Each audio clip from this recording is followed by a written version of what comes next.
Bonjour à tous, alors comme mes collègues de grand écran, je vais vous conseiller 10 films que j'ai retrouvés dans ma DVD Tech personnelle et que je me suis dit qu'il serait bien de revoir.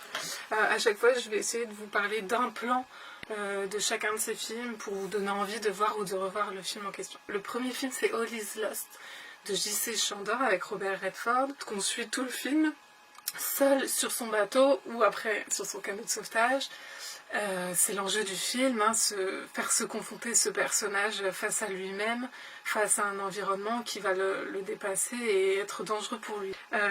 Et l'enjeu, pour le coup, dans ce film est réussi. On reste accroché à Redford pendant tout le film. Le plan que j'ai choisi pour un peu parler de ce film, c'est un plan qui est cadré sous l'eau, face au ciel, et on voit se découper à l'image le rond du canot de sauvetage du personnage et un autre petit rond qui est le soleil juste derrière.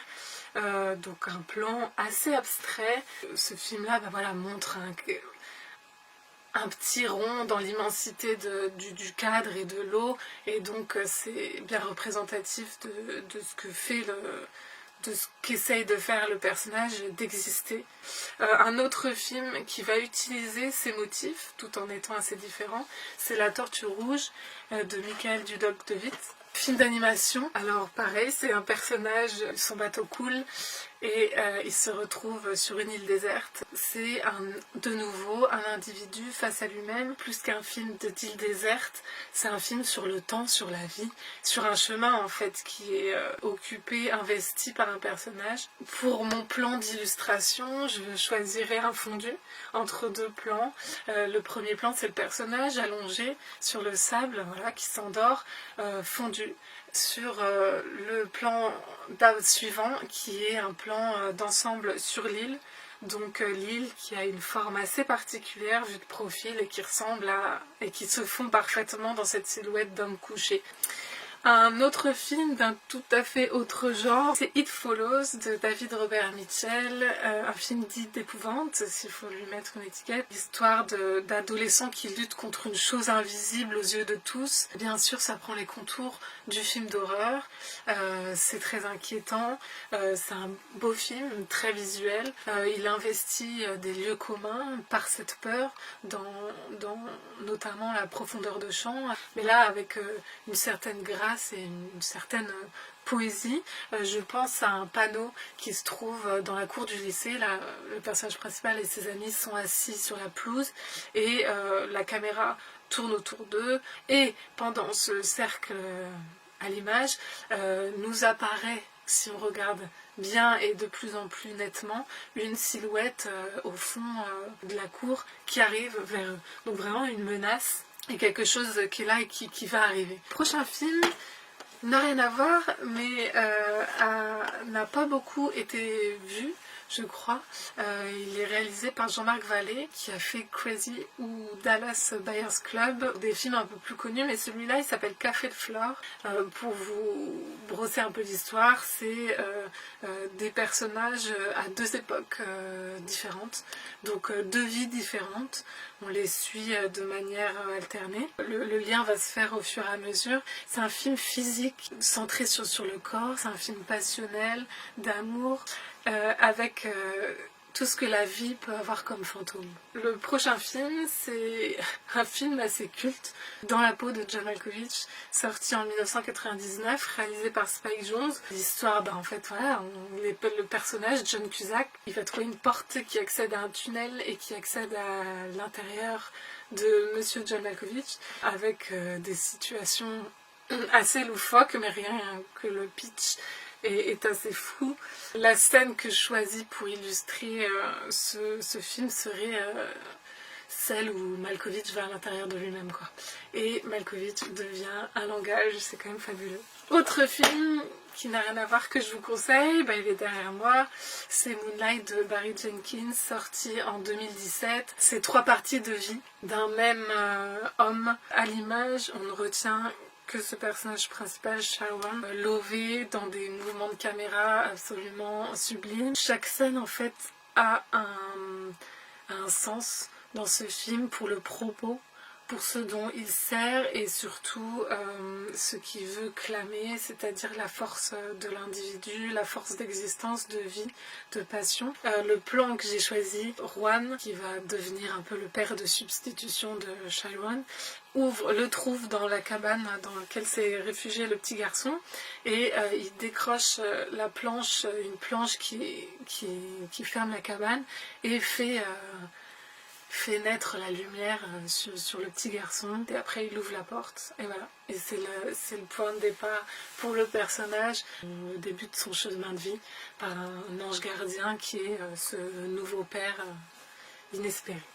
Un autre film, c'est State of Grace 2013 de Dustin Creighton avec Brie Larson, bien avant Captain Marvel, fabuleuse, en éducatrice d'un foyer de jeunes en difficulté. Et voilà, le film va nous brosser le portrait de tous ces jeunes. C'est un joli film de victoire malgré le sujet et les difficultés des personnages. Voilà. Pour choisir un plan qui illustrerait le film, je vous parlerai de celui qui montre un des petits garçons du foyer qui s'échappe, qui s'enfuit, qui aime bien s'enfuir de temps en temps du foyer et qui se noue en cape un drapeau américain. Et voilà, c'est un petit Batman comme ça qui s'envole du foyer en quête de liberté et qui amène avec lui plein de poésie. Un autre, ce serait Préparez vos mouchoirs de Bertrand Blier qui date de 1978. En termes de film qui ne ressemble pas à d'autres, on a aussi celui-là. C'est un film assez unique, un ton assez unique. Il faisait suite aux Valseuses. Un couple improbable de deux hommes comme ça qui vont se réunir pour faire sourire, faire revivre une jeune femme dépressive. Beaucoup de scènes drôles, très drôles, notamment, donc du coup, il faut retenir pas forcément un plan, mais une scène, c'est la tirade de Patrick Devers au sujet du petit Suisse, qui est un dessert, mais qui n'est pas un projectile. Un autre film, donc d'un réalisateur que j'adore et de toute façon qui n'a pas raté beaucoup de ses films, c'est Mud de Jeff Nichols, sorti en 2012. Donc Matthew McConaughey joue un homme, un réfugié, quelqu'un que la police pourchasse, et il va se faire aider par les deux petits héros, les deux petits héros du film. C'est un film sur plein de choses, sur la liberté, sur l'enfance, sur la vie compliquée, les chemins que peut prendre la vie. Très beau film, plein de motifs poétiques forts comme aime le faire Jeff Nichols. Je vous invite à revoir ce film.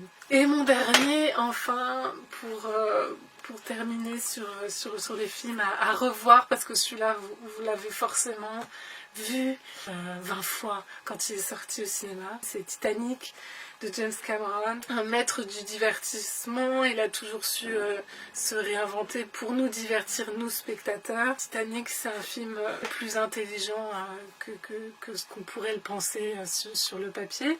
Ce film, c'est une possibilité pour Rose d'exister, et elle existe grâce à Jack.